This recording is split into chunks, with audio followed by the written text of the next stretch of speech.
Olá, meus amigos, sejam bem-vindos a mais uma palestra de atualização desenvolvida pelo Instituto LivreNet.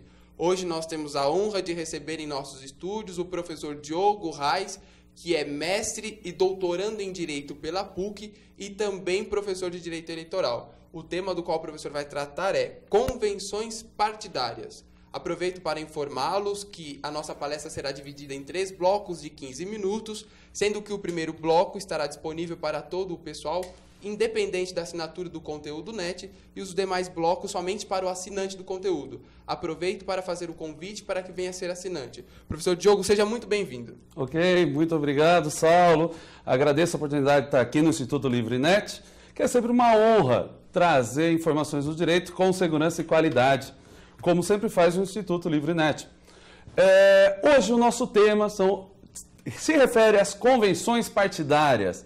É isso aí, pessoal, convenções partidárias. Veja, é um tema que está na moda. E por que ele está na moda? Bom, primeiro que eleições é um tema crescente no direito, na sociedade de uma forma geral, né? Com a consolidação da democracia, nós temos cada vez mais uma preocupação e reforço de estudo na área que define as regras do jogo democrático, que é o direito eleitoral. As convenções partidárias, ela é o grande primeiro passo do processo eleitoral. É por ali que acontece a primeira reunião para definir quem será o candidato. Ali nasce o pré-candidato do partido. Vamos entender exatamente o que são as convenções partidárias, por onde elas se desenvolvem. Como o Saulo disse, nós dividiremos em 3 blocos. Pretendo abordar no primeiro bloco a base constitucional das convenções partidárias, que encontra-se na liberdade partidária. A gente fala sobre a liberdade partidária e o seu viés, tanto objetivo quanto subjetivo. Falamos também do conceito de convenções partidárias, identificando os seus limites, as suas regras, os seus fundamentos.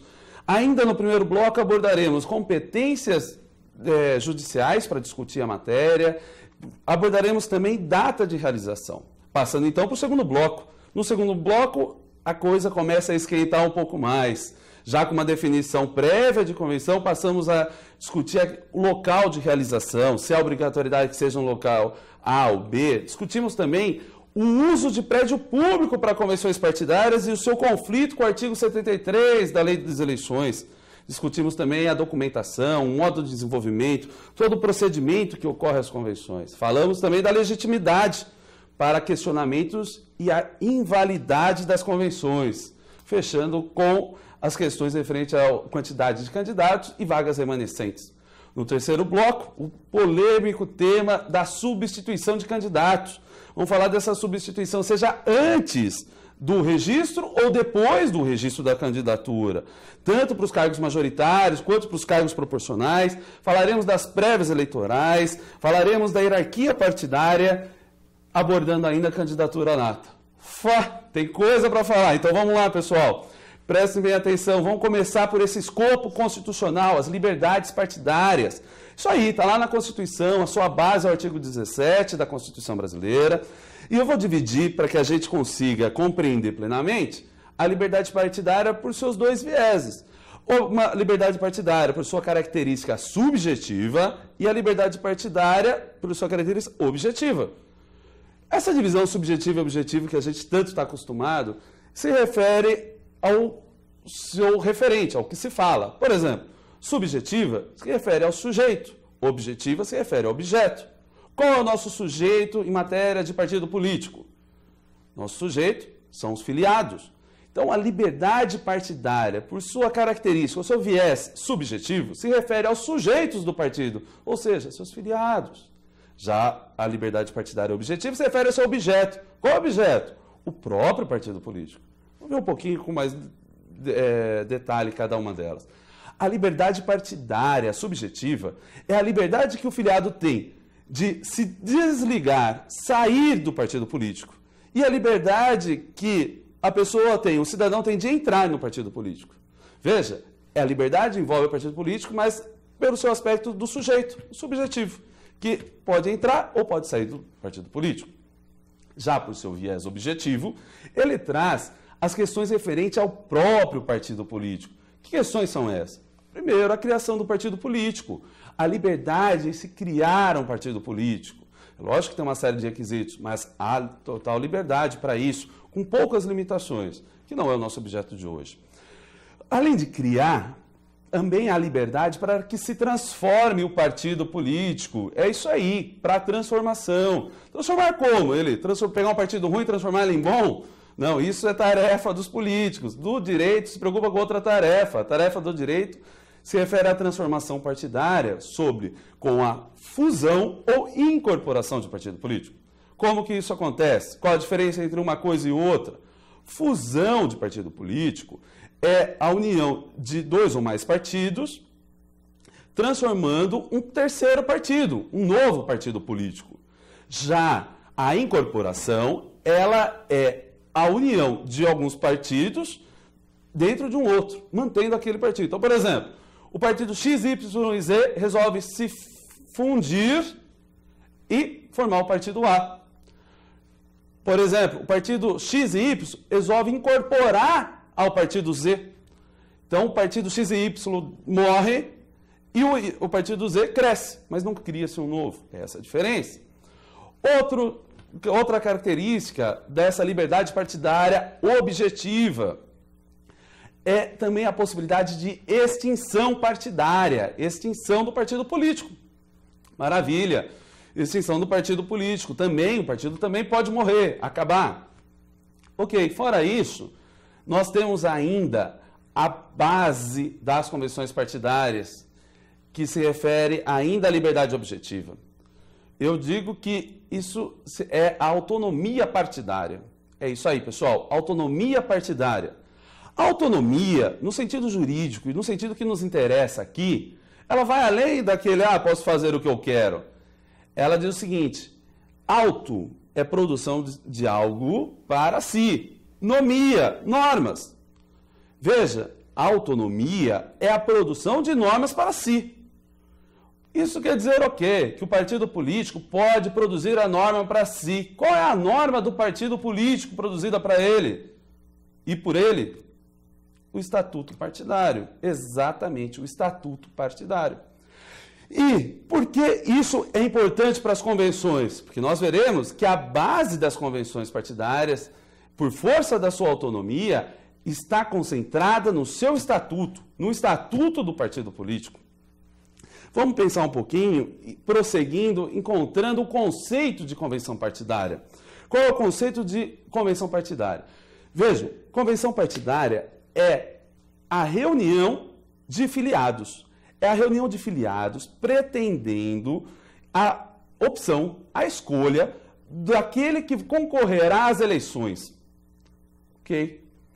Como chamam esses filiados quando chegam em convenção? Eles são chamados de convencionais. Exatamente, esse é o termo. Chama-se os filiados para discutir quem é o mais apto, quem que o partido crê que tem melhores chances, quem que deverá disputar as eleições. Àquele momento nasce o pré-candidato. É no momento em que o pré-candidato ele é escolhido pelo partido político. Por isso a importância da convenção partidária. Quais são os fundamentos da convenção partidária? Nós temos lá no artigo 8º, parágrafo 2º, no artigo 11, parágrafo 1º, inciso 1, da Lei das Eleições. Na lei ainda dos partidos políticos, a Lei das Eleições é a Lei 9504 e a Lei dos Partidos Políticos é a Lei 9096. Na Lei 9096, o artigo 15, inciso 6, e também o artigo 51. Ali se encontra um conteúdo jurídico e fundamento das convenções partidárias. Quais são as regras para que as convenções aconteçam? Vejam, como eu disse, as regras estão no próprio estatuto. Ótimo. Então cada partido político tem sua regra, faz o que ele quiser? É isso mesmo. A autonomia partidária está nessa face da liberdade. Cada partido pode fazer. Existem alguns limites? Existem alguns limites que nós veremos adiante, quando se refere à invalidade, mas as convenções partidárias devem ser definidas ali. A lei não define. Beleza. E se o estatuto não falou? Ficou quietinho, se omitiu. Eles tinham tanta coisa importante para ver que esqueceram do mais importante, da maior manifestação democrática do partido. Isso acontece. A lei prevê uma solução.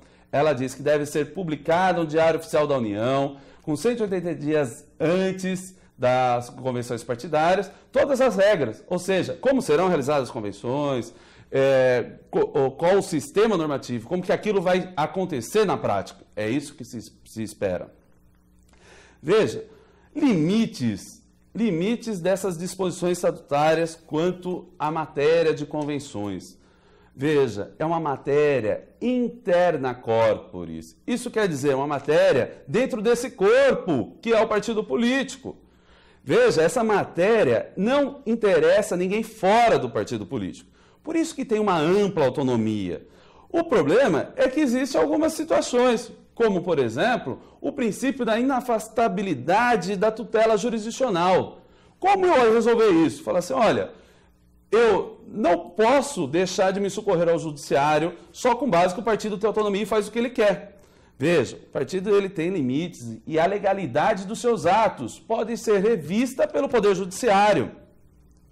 Mas veja, a justiça só deve entrar em questões extremamente necessárias, como questões de invalidade. Maravilha, a justiça faz isso. É possível entrar na tutela jurisdicional dessa forma. Exatamente. Entretanto, qual a justiça que cuida da matéria? Justiça eleitoral ou a justiça comum? A resposta intuitiva é sempre a eleitoral, né? Mas não é, pessoal. Nesse caso, é a justiça comum, porque estamos nessa fase interna corporis. O partido é uma agremiação, uma associação. Ali está tendo um conflito, a justiça pode socorrê-lo. E será a justiça comum, essa é a regra geral. Tem exceção? Como toda boa regra jurídica, uma boa exceção.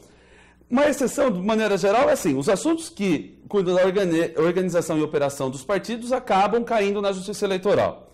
Mas, mais especificamente, há uma exceção, questionamento de coligação. Vamos entender um pouquinho essa exceção e por que ela está aqui. Até porque essa é uma exceção dupla, é uma dupla exceção. Vamos ver o seguinte, coligação, né?